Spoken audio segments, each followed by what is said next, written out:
jusqu'à 23h avec François Manardo, avec Alpha Baldé, avec vous au 32-16 sur le hashtag RMC Live. On rectifie d'ailleurs, hein, Issa Sissoko, c'est le frère d'Ali qui a joué à Lyon. Ah oui. Et Issa, évidemment, ils sont frères, ils sont tous les deux de Blois d'ailleurs, je crois, dans le Loir-et-Cher.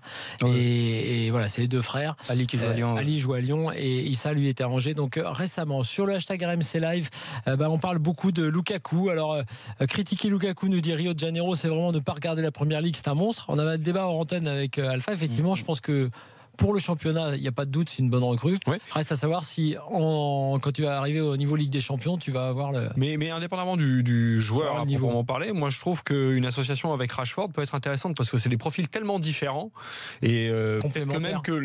Et donc complémentaires, évidemment, Flo, merci, et que la vitesse de Rashford pourrait encore mieux s'exprimer avec un point de fixation aussi imposant et fort que Lukaku. Ce qu'il a réussi à faire avec Bolasie, c'est-à-dire qu'il atteint quelqu'un qui sache le faire jouer. Et c'est quelqu'un qui est très adroit face au but. C'est ça qu'il a pour lui, c'est effectivement cette adresse dans le geste et en plus un très bon jeu dos au but, c'est quelqu'un qui peut beaucoup apporter. Tiens, sur le Yves Play nous dit à l'Euro, on a vu son niveau en grande compétition, c'est pas faux. Lukaku est un buteur moyen qui va bégayer en Ligue des Champions, ça c'était un peu ce qu'on disait à l'instant. 85 millions d'euros pour Lukaku. Manchester United aime bien manger son blé, c'est vrai. Mais les prix en Angleterre, ça ne peut dire grand chose. C'est pas la même dimension. Lukaku, c'est pas exceptionnel, nous dit El Rey Master. Il est bien à Everton, mais à chaque fois que le niveau s'élève, il disparaît. Voilà, on a compris, c'est un peu le thème pour lui. Ici. On verra. Allez, on va parler de Toulouse. On accueille notre influenceur pour en parler. Arthur est avec nous. Salut Arthur. Salut Laster, salut à tous. Salut Arthur. Lesviolets.com, c'est ton site, on le rappelle. Et il a 10 ans d'ailleurs, il fête ses 10 ans, c'est ça? Bon anniversaire. C'est ça, aujourd'hui, merci. Doublement bon anniversaire. Aujourd'hui. Et voilà, c'était une bonne occasion de cette super aventure. Une bonne occasion pour nous de faire le point sur Toulouse. Tiens, commençons par ce qu'on a dit à l'instant. Yaya Sanogo, laissé libre par Arsenal, qui va s'engager avec le TFC. On parle d'un contrat de 3 ans. C'est une bonne nouvelle pour toi, Arthur? Écoutez, sur Sanogo, je suis à la fois curieux et sceptique. Alors sceptique parce que les stats sur les 4 dernières saisons, elles sont faméliques, que ce soit en termes de buts ou de matchs joués, que ce soit avec Arsenal, avec Crystal Palace, avec Charlton, avec l'Ajax, il a été prêté également là-bas. Après, Toulouse n'est pas non plus un genre de club à relancer les joueurs comme peut le faire Nice. On a essayé un petit peu avec Toivonen l'été dernier, ça n'a pas trop marché, bien que ce soit un bon joueur. Pardon ? Pareil avec Delors, ça n'a pas spécialement marché non plus. C'est ça. Après, il arrivait à court physiquement. Je pense qu'il va faire normalement une belle saison. En tout cas, on l'espère. Donc, je suis un peu sceptique sur ça. Maintenant, curieux de voir ce que ça peut donner. Ça reste malgré tout un joueur qui est champion du monde du vin. Je pense qu'il a du talent et ce serait bien qu'il le prouve à Toulouse. Alors, quel est ton ressenti d'ailleurs? On va un peu égrener les différentes recrues. Comment tu trouves l'intersaison ou le début, on va dire, de mercato toulousain? Pour l'instant, c'est un peu compliqué. Ça a du mal à démarrer. Toulouse est face à un impératif économique, c'est-à-dire qu'il faut vendre avant d'acheter. Et ça, c'est compliqué. Le mercato d'hiver a fait assez mal aux caisses avec Andy Delors, 6 millions d'euros, comme on l'a dit. Je pense que là, aujourd'hui, on tente des coups avec Sanogo, avec Maurice Belay, qui a laissé en ce moment. Il y a également Ayari, qui était passé par Angers, par Orléans, il me semble. Ouais, on tente des coups. Pour l'instant, c'est pas incroyable. Steven Fortes nous a rejoint, mais il est blessé jusqu'en décembre. Donc, pour l'instant, ça a du mal à démarrer. Très bien. Tiens, juste un petit détour par Lausanne, puisque Lavillenie a tenté son deuxième essai, j'imagine, à la même hauteur, Nico Jamin. Exactement, pas d'impasse pour lui, 5,80 m, deuxième essai. À l'instant raté par Renaud Lavillenie, décidément. Alors que, comme l'histoire depuis le début de saison, son rival américain Sam Kendricks, lui, a franchi cette barre à 5,81 m. Il ne reste plus qu'un essai pour le champion olympique 2012, pour espérer faire mieux ou moins que cette 7e place pour l'instant à laquelle il est scotché. C'est étonnant. Renaud Lavillenie enchaîne pour l'instant les contre-performances. Il va être. Oui, je te cache pas que faire une interview en zone mixte de Lavillenie, l'ayant entendu avec vous la dernière fois, à la fois sur SFR et sur RMC. Ça allait encore. Ça allait, il y a eu bien pire. Ça allait, mais quand tu lis et quand tu écoutes entre les mots, tu sentais déjà l'agacement. Ouais, mais Nico, il va lui faire son plus beau sourire. Ouais, Nico, c'est son porte-bonheur. C'est son porte-bonheur. Oui, Normalement, il va passer 6 mètres ce soir. Écoute, ça s'est mal engagé en tout cas. Bon, pour l'instant, un seul homme a passé 5,80, Sam Kendricks. Kevin Minaldo, l'autre français, est encore dans le concours. Il a échoué 2 fois également à 5,80 m. Mais si Renaud Lavillenie en reste là, Ça va commencer à être compliqué, hein. Un mois des championnats du monde, il voulait faire taire, comme il dit, ses détracteurs, alors que personne ne lui souhaite du mal à Arnaud Lavillenie. Il en a eh pas, bien, surtout pour l'instant, il ne va pas les faire taire, c'est des tracteurs fictifs. On verra. Bon, on verra bien. Merci. À venir, Wade van Niekerk, le 400 mètres avec le champion olympique, recordman du monde du 400 mètres. Celui qui a battu le record du monde de Michael Johnson l'été dernier à Rio. C'est la star de ce meeting, le Sud-Africain Wade van Niekerk. Van Niekerk dans quelques instants. On va le suivre sur RMC également. À tout à l'heure, Nico. Arthur donc est avec nous. C'est notre influenceur pour parler de Toulouse. Tiens, un retour dans les recours. On en a parlé dans l'after l'autre jour sur Corentin Jean. Qu'est-ce que tu en penses? Alors Corentin Jean, il a fait 6 mois assez corrects à Toulouse. Les stats sont pas non plus incroyables. Il a marqué un but et fait 2 passes décisives. Maintenant, je pense qu'on souhaite l'utiliser dans un tout autre rôle l'année prochaine. Duprat veut basculer son 4-2-3-1 en 4-4-2 et du coup on aurait un duo avec Delors et Jean en pointe. Ça peut être intéressant. Le prix de 3,5 millions à peu près qui est sorti, il me paraît assez correct par rapport au marché. Donc Jean, ça peut être une bonne pioche. Il connaît la maison en plus, pas besoin d'intégration, donc c'est pas mal sur Corentin Jean. Alors on a eu Pascal Duprat en début de mercato, enfin pendant la trêve internationale, pendant la trêve estivale, et il nous disait que l'un des enjeux, et il était assez confiant comme ça, il mettait un petit pression au passage sur son président, c'était de garder surtout les jeunes Toulousains, ceux qui sont fortement convoités, dont Diop notamment. Et Lafont, bien sûr. Est-ce que c'est ton avis aussi à toi, Arthur? Est-ce que c'est finalement ça l'enjeu du mercato toulousain? En tout cas, c'est un des enjeux du mercato toulousain. Je pense pas que ce soit le seul. Maintenant, si on venait à perdre et Lafont et ou Diop, ce serait une catastrophe. Maintenant, je pense pas du tout que ce soit dans les plans. À mon avis, Diop qui était pisté par Monaco, ils ont recruté Kongolo de Feyenoord, qui ressemble un petit peu au profil, bien qu'il puisse jouer arrière gauche. Je pense pas que Diop partira, Lafont non plus, même si Marseille garde toujours un œil dessus. C'est un enjeu du mercato. C'est pas le seul. Il faut quand même rester vigilant. Alors quelles sont les pistes et les profils recherchés maintenant là dans cette deuxième partie de mercato par Toulouse? Pascal Duprat recherche vraiment des joueurs francophones qui connaissent la France, la Ligue 1, qui soient expérimentés et également la dimension économique qui soit abordable, c'est très important. On était sur le profil de Romain Mouma, Saint-Etienne. Maintenant, Oscar Garcia, tout se passe pas comme prévu, j'ai entendu dire à Saint-Etienne, donc il est en train de le tester plutôt parce que ça reste quand même le meilleur buteur des Verts l'an dernier. Je pense pas qu'il partira à Saint-Etienne cette année. Donc voilà, ça va toujours être dans ce profil-là de joueurs expérimentés qui connaît la Ligue 1. Dans le profil de Maurice Belay notamment, qui tente de se relancer, mais c'est ce genre de joueur-là qu'on va chercher. Et un mot sur le coach. Il nous avait dit aussi dans cette interview qu'il était allé voir son président pour lui dire qu'il avait eu des sollicitations, mais qu'il avait décidé de rester. On se demande toujours avec Duprat ce qu'il a vraiment fait, est-ce qu'il a vraiment eu des sollicitations, ce qui semble être le cas quand même. Je crois que c'était un club belge d'ailleurs qui l'avait sollicité notamment. Est-ce que tu y crois toi sur la durée à Pascal Duprat à Toulouse? Alors écoutez, Pascal Duprat, je pense qu'il y a eu des sollicitations.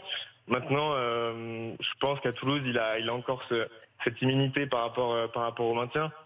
Voilà, et je pense que oui, ça peut être un bon coach sur la durée, bien que l'an dernier, il s'est un peu entêté dans des choix un peu incompréhensibles, notamment maintenir Braithwaite, qui était vraiment pas bon sur de nombreux matchs, Alexis Blin notamment. Mais voilà, je pense que ça reste malgré tout un bon coach, un meneur d'hommes aussi, il faut pas se le cacher. Mais voilà, parfois peut-être un peu limité tactiquement. Mais je pense qu'il est encore capable de faire de belles choses à Toulouse. Très bien. Merci. Le départ de Trejo quand même aussi. Ouais, gros point noir ça. Après voilà, Trejo c'est un sujet qui est clivant chez les supporters toulousains. Personnellement, j'en étais fan, mais Trejo, voilà, il avait envie, je pense, de retrouver l'Espagne. Il a signé au Rayo Vallecano en D2 espagnol, donc ça prouve bien Arthur. Que je pense que. Ouais. Je te coupe quelques instants parce qu'on va vivre avec Nico Jamin le troisième essai de Renaud Lavillenie. À 5,80 m, il demande la claque du public suisse. Renaud Lavillenie, ça y est, brandit sa perche dans le ciel de Lausanne. La course d'élan pour Renaud Lavillenie. S'il échoue, ce sera terminé pour lui. Ce sera terrible pour le Français. Un mois des championnats du monde. Ça passe juste pour Renaud Lavillenie. Oh là là, il hurle, il serre les poings. On l'a bouffé l'oxygène. Confiance retrouvée peut-être pour Renaud Lavillenie qui s'est fait extrêmement peur dans la nasse depuis quasiment un mois. Ça y est, il franchit 5,80 m. Maintenant, peut-être que ça va le relancer. Le recordman du monde du saut à la perche, 5,80. Il se replace dans ce concours. Il est désormais deuxième. Renaud Lavillenie, terminé en revanche pour Kevin Menaldo. Quel mental. Ça rappelle c'est pas le troisième saut à Londres sur lequel il est passé. Exactement, 5,97 qu'il rend champion olympique. Troisième saut. Voilà quelqu'un qui a du mental.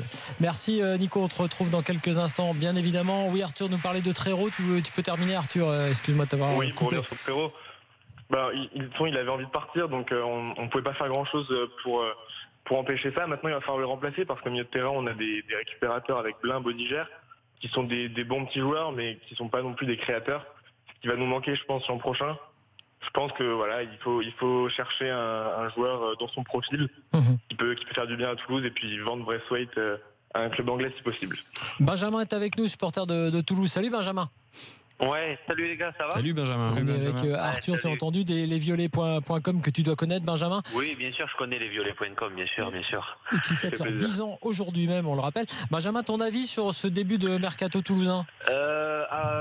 Beaucoup de choses à dire. Je suis assez d'accord sur l'ensemble. Par contre, après, pour le cas Trero, comme il disait, on ne pouvait pas faire grand chose, mais après le président a tout fait, donc ça on ne peut pas le critiquer. Il a proposé une grosse prolongation avec salaire triplé. Donc il a fait ce qu'il a pu. Moi par contre je suis pas fan de ce mercato, même pas du tout. Moi j'estime que notre club mérite beaucoup mieux. Parce qu'on parle de Sanogo aussi. Notre club mérite beaucoup mieux que des vieux cramés revanchards comme Maurice Belay ou etc. ou des éternels espoirs en quête de relance. Ça va être assez compliqué. On a pris un mec du Havre là, on ne sait même pas ce qu'il vaut. En fait, on va l'avoir au final pour le mois de janvier. Au milieu, ça va être compliqué aussi parce que Trero est parti et on n'a pas de créateur. Je pense qu'il va falloir, commencer vraiment à se bouger, ça va urger. Derrière, si on réussit à garder Diop, ça devrait le faire, mais moi je pense que le président, faudrait pas trop s'endormir sur les lauriers. On a eu pas mal d'échecs avec la filière serbe, les pays de l'Est. Faudrait pas maintenant s'englutiner dans ces histoires de prendre que des vieux revanchards. Et ça a l'air d'être un peu la politique quand même du coach Duprat, de prendre des mecs assez francophones, assez Ligue 1, assez revanchards. Mais ça va pas sur la durée, ça va pas être possible. Faire un maintien, des missions commando, prendre des mecs revanchards sur une année, ça peut le faire. Mais sur la durée, ça sera pas possible. Benjamin, juste, on va s'interrompre un petit peu pour suivre le 400 mètres avec Van Niekerk qui court. Nico Jamin est sur place à Lausanne. C'est parti pour ce 400 mètres, le point d'orgue de ce meeting de Lausanne avec la star, celui que tout le monde annonce comme étant le successeur d'Usain Bolt, recordman du monde du 400 mètres, le seul homme sur Terre dans l'histoire à couru 100 mètres en moins de 10 secondes, 200 mètres en moins de 20 secondes et 400 mètres en moins de 44 secondes. Son record du monde, 43 secondes 03. Wade Van Niekerk, le Sud-Africain, c'est sa rentrée sur 400 mètres, une distance qu'il n'aime pas du tout courir, pourtant il a été sacré champion olympique et il détient le record du monde du Tour de Piste. Wade Van Niekerk qui ne vire pas en tête dans le dernier virage, mais il devrait a priori s'imposer seul au monde façon Bolt sur 100 mètres. Wade Van Niekerk qui va s'imposer. On va regarder le chrono, même s'il relâche avant la fin. 43,63, meilleure performance mondiale de l'année en relâchant sur les 10 derniers mètres. Il est en forme, il a peut-être son record du monde dans les jambes. Rendez-vous en août prochain à Londres pour les championnats du monde. Wade Van Niekerk qui doublera 200-400 mètres à Londres. Très bien, merci, c'était beau, c'était facile. Et c'était sa rentrée, c'est ça? Enfin, c'était sa première course de l'année. Sur 400 mètres. C'est pas mal, 43,63 relâchant. Relâché vers la fin. Il est bien, merci Nico en tout cas. On rappelle que Lavillenie continue son concours de son côté, c'est ça Nico? Exactement. On ne sait pas encore la barre qu'il a choisie. Il va tenter à 5,87 dans quelques secondes. Il est en bout de piste pour l'instant. Renaud Lavillenie, ils sont 3 dans le concours. L'américain Sam Kendricks, la bête noire du français puisqu'il a battu 3 fois cette saison. Puis le polonais Paweł Wojciechowski. 3 hommes qui ont franchi une barre à 5,81 m. Mais Kendricks dès son premier essai. Merci beaucoup. On se retrouve dans quelques instants. Benjamin, tu avais terminé ou tu as encore un mot à dire? Ouais, j'ai un petit mot à dire. Vas-y. Moi, je sais pas si mon cher collègue Toulousain ressent la même chose que moi, mais j'ai l'impression que Pascal Duprat, en fait, depuis... alors oui, il bénéficie du totem d'immunité, il restera de toute façon gravé dans l'histoire du club, ça... il n'y a aucun problème, tout le monde l'aimera et tout le monde l'aimera toujours à Toulouse. Mais j'ai l'impression que depuis qu'il a fait cette mission commando, qui a donc abouti, je ne sais pas ce qu'il en pense, mais moi je trouve qu'il a l'air de croire que tout lui est dû. C'est-à-dire que il fait les choix, mais il n'écoute pas la grogne des supporters. Quand il va toquer au président, j'ai le sentiment que c'est un petit peu avec ces histoires d'offres et tout en bombant le torse. Faudrait pas qu'il se pense arriver et qu'il pense que tout lui est dû. Parce que le TFC a connu des années très noires que moi j'ai connu aussi avec le national. On s'en est relevé. Mon père, qui a presque 60 ans, a connu le TFC avec Naples et compagnie. Donc le TFC a très bien vécu sans lui et continuera à vivre sans lui. Donc faudrait pas qu'il se pense au-dessus de notre tu trouves qu'il vit un petit peu, je partage pas ce sentiment, même si c'est un coach avec une personnalité clivante, un euphémisme. Mais bon, après l'histoire, que ce soit Naples ou le Spartak Moscou, c'est l'histoire. On peut pas non plus toujours regarder dans le rétroviseur par rapport à ce qu'a été le TFC et comment du coup un coach qui le gère aujourd'hui, qui le pilote, devrait se comporter aujourd'hui. Après, il y a les affaires perso quand il frappe la porte à la porte du président pour son cas à lui, et ça fait partie du business. Sur le marché des transferts, je te trouve un tout petit peu sévère par rapport à notre auditeur précédent, parce qu'on est le 6 juillet, je vous le rappelle, il y a encore un peu plus de la moitié du mercato encore à venir. Et je pense que pour des clubs tels que Toulouse qui ont un certain budget, c'est plutôt à la fin que tu vas pouvoir réussir à faire des bonnes affaires avec des joueurs qui ont besoin de signer à la toute fin et qui ont besoin de rebondir. Donc, un peu de patience. Delors et Jean, je pense que par rapport à ce qu'ils ont montré sur 2 arrivées au mercato d'hiver la saison précédente, je pense qu'il faut les voir progresser cette saison, et ça peut être intéressant, ça combine technique et vitesse. Bryce Weiss va partir, il va pas manquer à grand monde, même si par rapport à ce que tu disais sur le côté affect pour Duprat, il y a un côté affect pour Bryce Weiss, merci, service rendu. Vous gardez Durmaz a priori,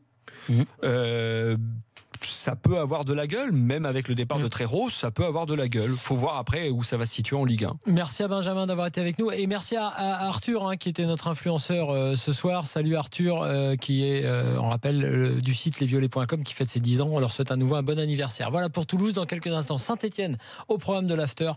Quel est l'avenir pour cette équipe des Verts, qui a certes un entraîneur dont on attend beaucoup, mais on attend de voir surtout ce que ça va donner sur le terrain. Supporters des Verts, vous êtes les bienvenus au 32-16. Puis on continue à suivre le meeting de Lausanne. Renaud Lavillenie est toujours en piste pour le concours de saut à la perche, et Van Niekerk a remporté le 400 mètres en 43 secondes et 63 centièmes. À tout de suite dans l'After.